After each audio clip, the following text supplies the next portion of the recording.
Welcome to Without a Trace, a series that covers lesser-known missing persons cases with the aim of raising awareness and sharing the stories of the missing. In this video, we have 3 missing women who vanished in 3 separate decades across 3 separate US states. Number 1. Jennifer Douglas. On July 16, 1984, 17-year-old Denver, Colorado resident Jennifer Ann Douglas called her mother from the family's home phone and informed her that she was heading out on a bike ride on the nearby High Line Canal Trail. Jennifer was a keen cyclist and was known to regularly cycle long distances. Her plan that day was to fit in a bike ride ahead of a ballet class at 4 p.m. After leaving home on her boy's black 12-speed Univega bicycle, Jennifer was witnessed riding north on Monaco Parkway, around 30 minutes from High Line Canal Trail. This is the last time she is known to be seen by anyone. Jennifer didn't attend her ballet class that evening, and when she didn't arrive home, her parents reported her missing. The subsequent investigation turned up no known leads, and no trace of Jennifer, including her bicycle, has ever been found.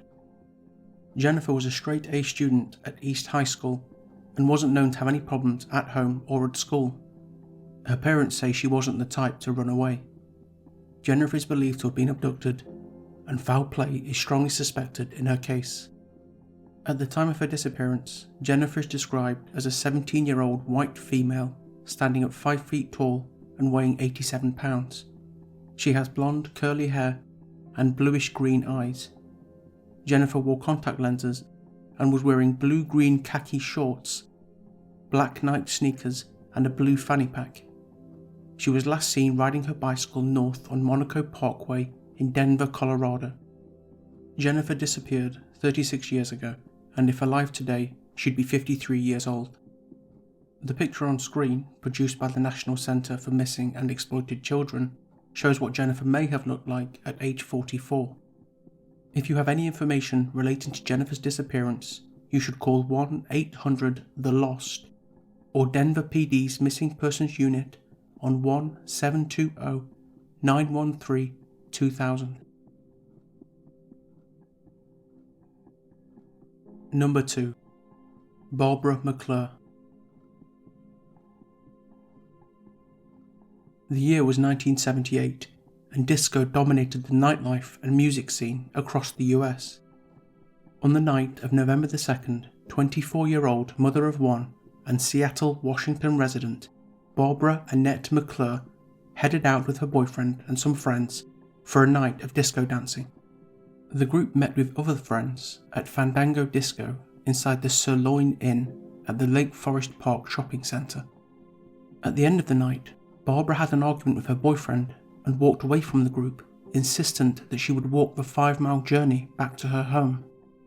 Half a mile down the road, in the 16,500 block of Bothell Way northeast, some of Barbara's friends caught up with her in a car and tried to convince her to get in.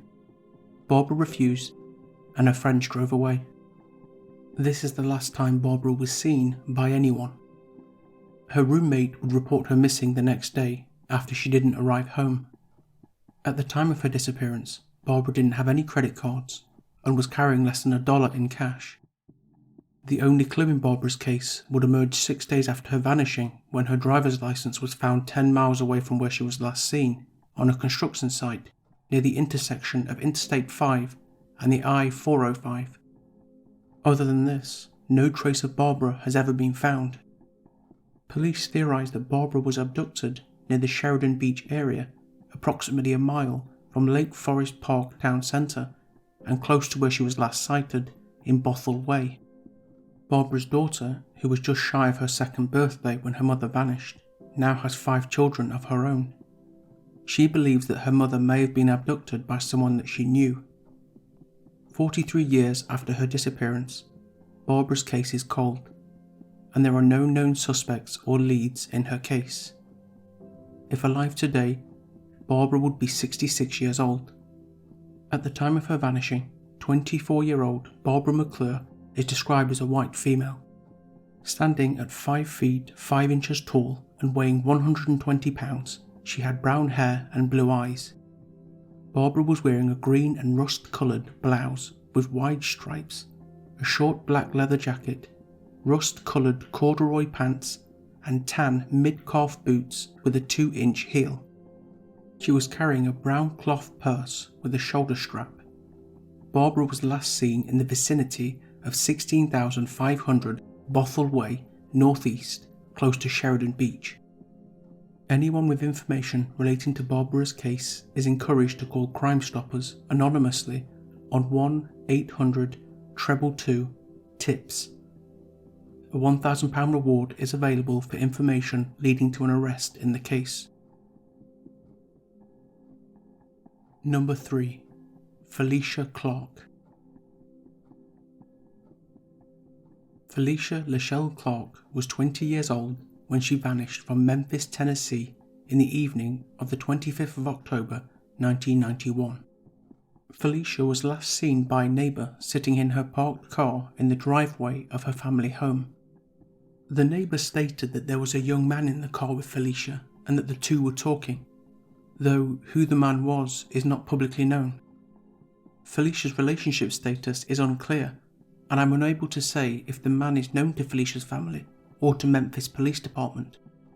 Felicia lived with her mother, who arrived home at 6 p.m. to find that Felicia was not there, though the clothes that Felicia intended to wear for work that evening were set out on a chair in her bedroom.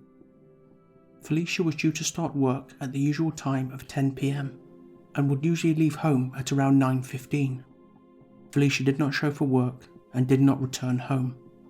She was reported missing shortly after this.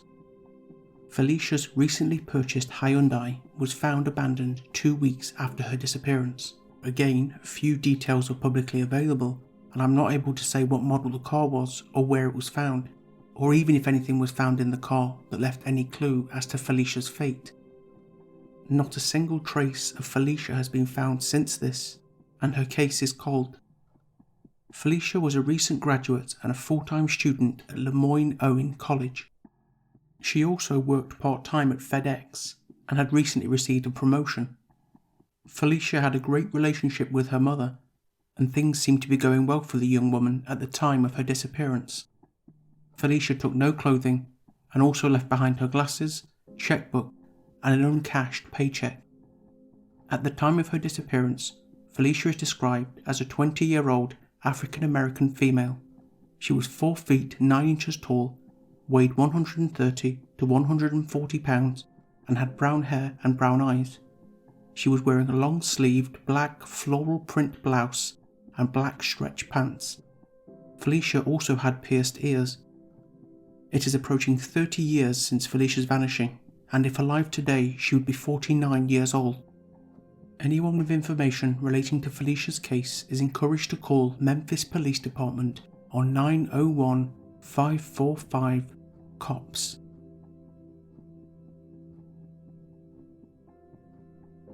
Thank you for watching. If you enjoyed the video, please consider leaving a like and subscribing to the channel.